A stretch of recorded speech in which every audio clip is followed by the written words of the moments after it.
Bonjour à tous, bonjour Alain Deloche. Bonjour. Cofondateur de Médecins sans frontières, de Médecins du Monde, fondateur de la chaîne de l'espoir. Vous êtes un habitué, si j'ose dire, des grandes catastrophes comme celle qui vient de se produire au Népal. Et dans ces grandes catastrophes, il y a toujours 3 phases. La première est en train de se terminer, elle dure 70 heures, 3 jours. C'est la phase des sauvetages et c'est aussi la phase des miracles. Alors cette première phase, oui, c'est sauver les vies. Voilà le principe. Donc désenclaver les personnes sous les décombres. Et c'est là où nous, médecins, nous rencontrons les grands blessés, les polytraumatisés, avec un syndrome très spécial que l'on a défini comme le syndrome de l'écrasement. Et cet écrasement sous les dalles de béton, par exemple, lorsqu'on lève les choses, il y a des complications générales, en particulier rénales. Alors, sauver ces vies, c'est tout l'intérêt aussi des sauveteurs avec les chiens, vous savez, qui détectent les personnes sous les décombres. Et il faut aller très vite. Il faut aller très vite, on a 72 heures, ça fait 3 jours. Passer ces 3 jours, ça devient plus difficile. Mais il y a encore, parfois, il y a des petits miracles. Des choses incroyables, des miracles. Oui, oui. Alors j'en ai connu. Moi, je ne pourrais jamais oublier le petit Napoléon à Haïti qu'on a tiré des décombres plus de 3 jours après le séisme.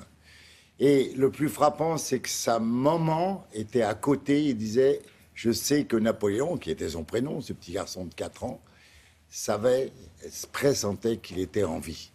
Lorsqu'on l'a tiré, c'était les sauveteurs costaricains qui étaient ensuite transférés à notre hôpital.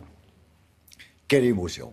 Quelle émotion! Il était très atone, déshydraté, fatigué, mais on l'a sauvé.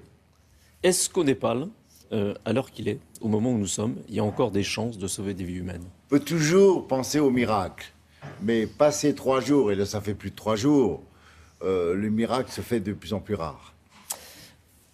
Comment est-ce qu'on peut savoir, comment est-ce qu'on peut déterminer quelles sont les méthodes pour savoir où se trouvent les survivants? Oh ben là, il y a des techniques, vous savez, il y a même des caméras au bout de tubes pour explorer les décombres. On cherche également à avoir un contact, mais passer le 3e jour, c'est difficile, par la voix. C'est-à-dire qu'on appelle et on regarde et on essaye, par différentes technologies, de repérer par le son. Mais bon, il faut y croire. Alors, dans cette première phase de 3 jours, il y a un problème très important, l'aide afflue du monde entier. Voilà. Et puis, il y a un problème d'organisation. Voilà. Alors, on ne peut pas imaginer l'afflux de l'aide qui vient de tout le monde maintenant. Et donc, il y a déjà un encombrement à l'aéroport. L'aéroport, quand même, avec ces énormes avions qui arrivent bourrés de vivres et de médicaments. Donc, réguler déjà le trafic aérien, mais aussi essayer d'organiser une sorte de désordre. Moi, je crois qu'on ne peut pas critiquer. Il vaut mieux plus d'aide que pas assez. Mais enfin, c'est indescriptible de voir ce qui se passe dans pas une très grande ville, Katmandou, 2 millions, oui, c'est... Mais donc, on a souvent critiqué ce désordre. Moi, je ne le critique pas. Il faut voir dans quel endroit on est après un séisme d'une telle ampleur. Et qui est le mieux placé, justement, pour organiser ces secours? J'aurais tendance à dire l'armée. L'armée a d'abord la logistique. Elle possède la logistique, d'abord aérien, la logistique aérienne avec les hélicoptères, etc. Et ils ont les moyens de communication. Et donc, c'est vrai qu'on voit que l'armée domine à un moment, essentiellement pour la logistique. Je pense que l'aéroport, en ce moment, est dirigé par l'armée.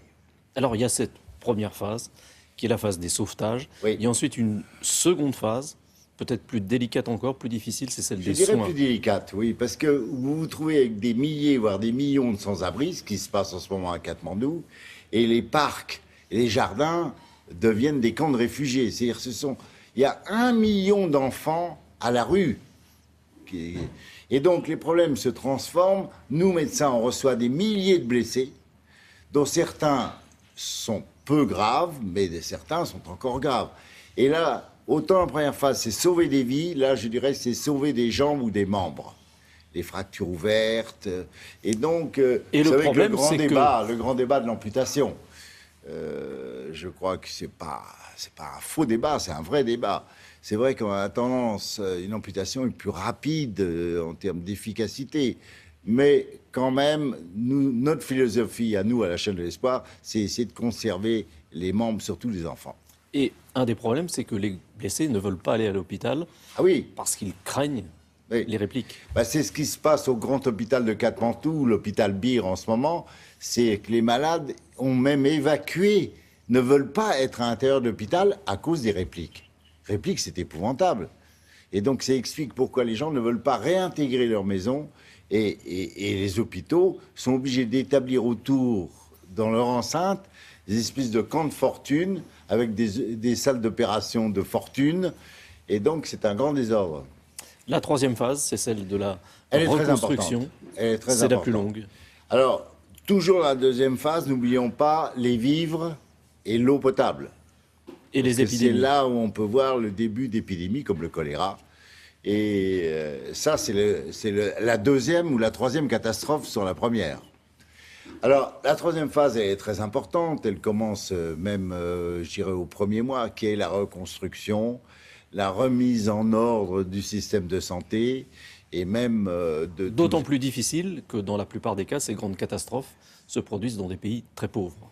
Oui, moi, c'est très frappant. Pourquoi les séismes touchent ces pays de malheur déjà dans la contrainte, en particulier pour le système de santé, et la catastrophe arrive dans un pays qui a déjà peu de moyens. L'aide internationale, on en a parlé, elle est très importante au début, au moment de l'émotion. Est-ce qu'elle se poursuit il faut qu'elle se poursuive. Il faut qu'elle se poursuive. Vous savez, moi, ce qui m'a le plus frappé, il a fallu près de 2 ans pour évacuer les ruines à Port-au-Prince. C'est incroyable. Et donc, il faut continuer à aider.